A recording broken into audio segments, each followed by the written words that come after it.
One of the things virtually everybody knows about riding is that the horse should be on the bit, even though, of course, there's a number of varying definitions of what that really means.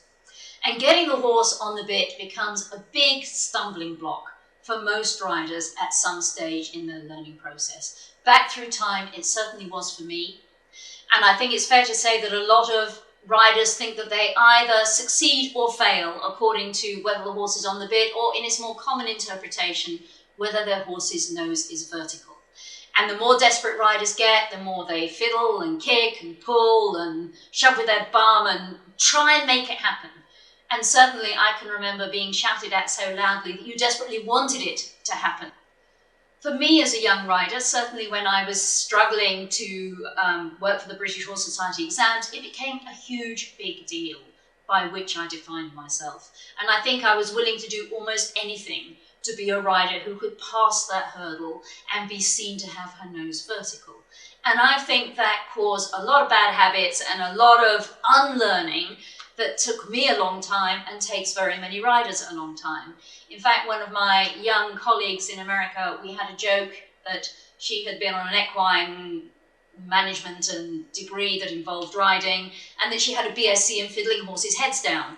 It took her 3 years to get that BSc and more than 3 years to unlearn all the fiddling.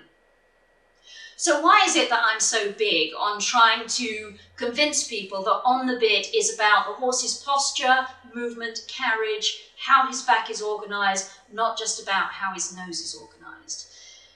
I think this is maybe one of my missions, partly because it makes it more learnable, it makes it more ethical. So I am Mary Wanless. I am founder of the Rider Biomechanics movement, author of the Ride With Your Mind books. I teach riders to ride their horses with more awareness, feel and skill, in a way that makes them feel safer, have more fun, ride and train their horses more effectively, in a way that makes their everyday work more ethical. And I want Rita to really understand something about how this works. So let's suppose the horse's back is hollow. Horses' spines, in this sense, work rather like human spines. So in my back, if I hollow here, I'm going to hollow at the same time behind my neck. That's just how bodies work, and I'm going to lift my chin.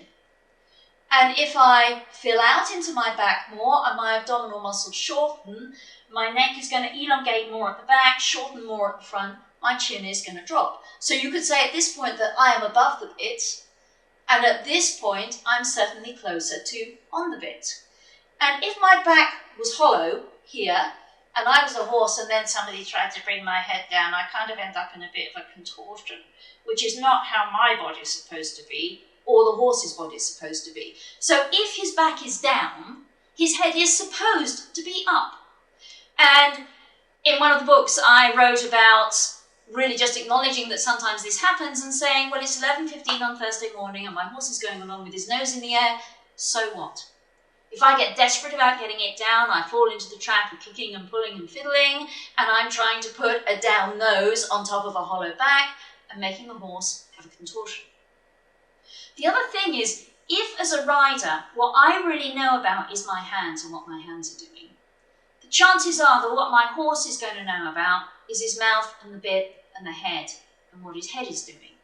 And this may become a bigger deal still if the horse has been ridden a lot in draw reins. We had on the Naked Truth of Riding DVD set that's newly come onto the market, one of the horses on that DVD set had been ridden a lot in draw reins, and he was an event horse. He'd actually been jumped in draw reins, which makes it one stage worse. And we worked with the normal rider on the horse, and then Heather Blitz, my colleague, who's a US Grand Prix international dressage rider, she rode the horse, and we made the comment that all this horse knew about was his head. He virtually didn't know he had a body.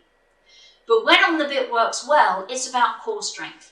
It's about core strength in the rider, and it's about core strength in the horse. And both rider and horse need to learn about their body. They need to learn about their midsection. They need to learn about how it works. Just knowing about the hand and knowing about the head, that isn't it. For many trainers, getting the horse on the bit is what I call a bite-sized chunk. It's something they just think about and it just happens. And when they say get the horse on the bit to you as if it's a bite-sized chunk, of course it isn't. And if you're not careful, your desperation could lead you to doing the wrong things. So many years ago, there was a time in my late 20s when I gave up riding in despair and frustration. When I came back to it again, I really wanted to break down what is on the bit. How can we teach a rider these skills? And ultimately it becomes getting each person to make the shift from being a rider who wants to get the horse's head down to being a rider who understands how to bring the horses back up. Because if you could change the back and just bring that up, the head and neck would take care of themselves. Try to organise the head and neck when you haven't organised the back, and you're in trouble. So the reason why other trainers don't talk about this in the way I do is because for them it's so easy. And I can remember years ago at the place I used to be based at, there was a cafe that had windows looking out over the arena. And I was sitting in this cafe watching one of our elite riders riding a horse during a lesson he was teaching somebody. And in fact, the horse was halted just outside the window. And I could see from about the level of his knee to the level of his waist. And he just climbed on this horse in hold, and the horse hadn't moved yet. And framed through the window, like this, from his waist to his head, I watched the horse go, and the horse hadn't even moved. He had drawn the back up in the most phenomenal way. And if I'd have been the person in that lesson, I would have been, whoa, stop, tell me, how did you do that? That's what I need to be able to do. So, understanding about your core, the horse's core, how to change his abdominal muscles so they shorten, his back so it falls out is the name of the game. And a hollow-backed rider like this will almost always be reflected in a hollow-backed horse, and a rider who topples backwards. So the majority of riders have their weight behind the ideal balance point, toppling down what I call the horse's man trap, having their weight predominantly here on the top of their thigh and their butt, and essentially squashing the horse's back down. So if this is the horse's back, and this is the rider's thigh, we set rider's thighs at about 45 degrees, halfway between horizontal and vertical. Here's the rider's upper body here, and we want the weight at her knee to counterbalance the weight of her upper body stacked up here.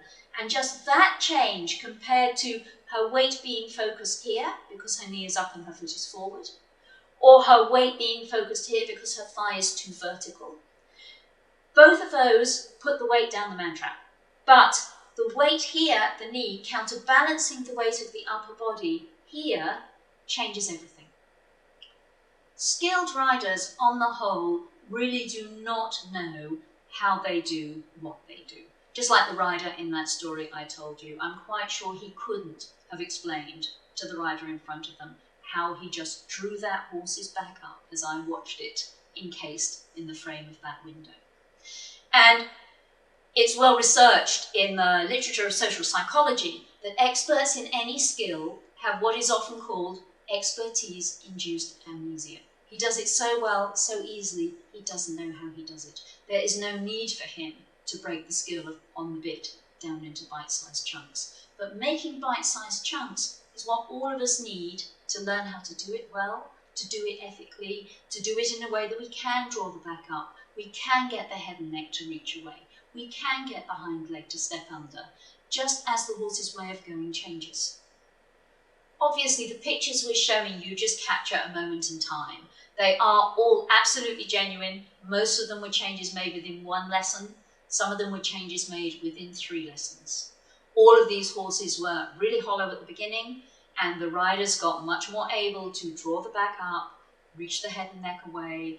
You could pick holes in any pictures. I'm sure you could pick holes in these. But for these riders at these times, it was a phenomenal success.